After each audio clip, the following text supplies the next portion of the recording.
Watch any group of social animals long enough, and you will see a pattern.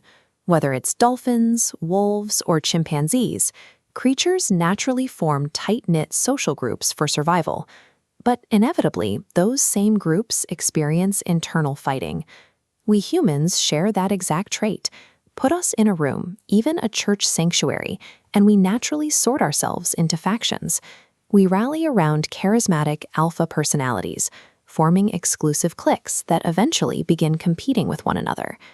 To see how destructive this instinct can be, we have a perfect historical case study: the first-century church in the ancient Greek city of Corinth.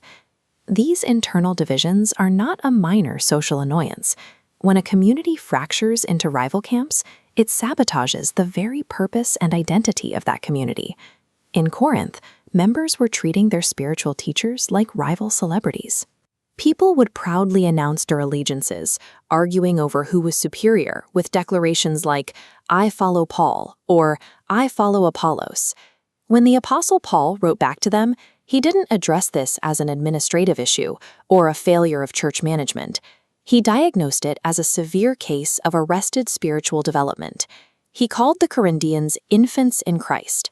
They were stuck consuming spiritual milk because their behavior, the petty jealousy and the quarreling over status, proved they were entirely carnal, still operating on base, worldly instincts. So what makes transitioning to solid food so difficult? Why is it so hard for believers to stop idolizing human talent? Because when a community elevates human leaders above their proper station, it cultivates an atmosphere of constant competition. In that environment, Jesus Christ gets pushed right out of the center of his own church. To finally digest that solid food, believers have to completely rewire their definition of what it means to be wise. The Corinthians were trapped in the wisdom of this age. In the Greco-Roman world, success was measured in an arena of public debate. It was a system built on cultural approval, status, and rhetorical dominance. This visualization maps two contrasting systems. God's wisdom opposes worldly metrics, unveiled in what the world considers foolish: Christ's suffering, sacrifice, and death. Embracing this theology of the cross actively dismantles the obsession with the social ladder. A spiritually mature person stops checking the cultural scoreboard. They evaluate reality, success, and leadership exclusively through the lens of the cross. Applying this new wisdom forces us to radically reclassify the people standing at the pulpit. Leaders are not elite celebrities or kings building personal empires. Paul describes them merely as stewards, fellow workers administering property belonging entirely to someone else. The requirements of this stewardship are severe. True Christian leadership is trademarked by servanthood. It means willingly suffering for the sake of others, and often enduring public humiliation.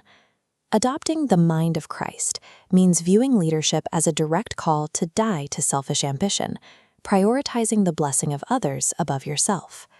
So, what does a community look like when it successfully grows up, eats solid food, and embraces this theology of the cross? It starves the root cause of all division: pride. When Christ-like leaders attribute every ounce of their success strictly to God, there is no oxygen left for fan clubs to form.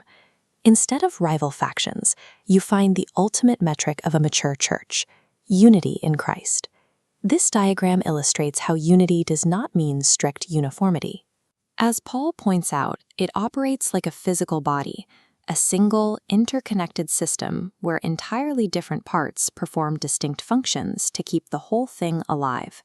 When a diverse group of people manages to live like this, it makes a visible statement. That harmony becomes the most powerful argument to the outside world that God truly sent his Son to save it.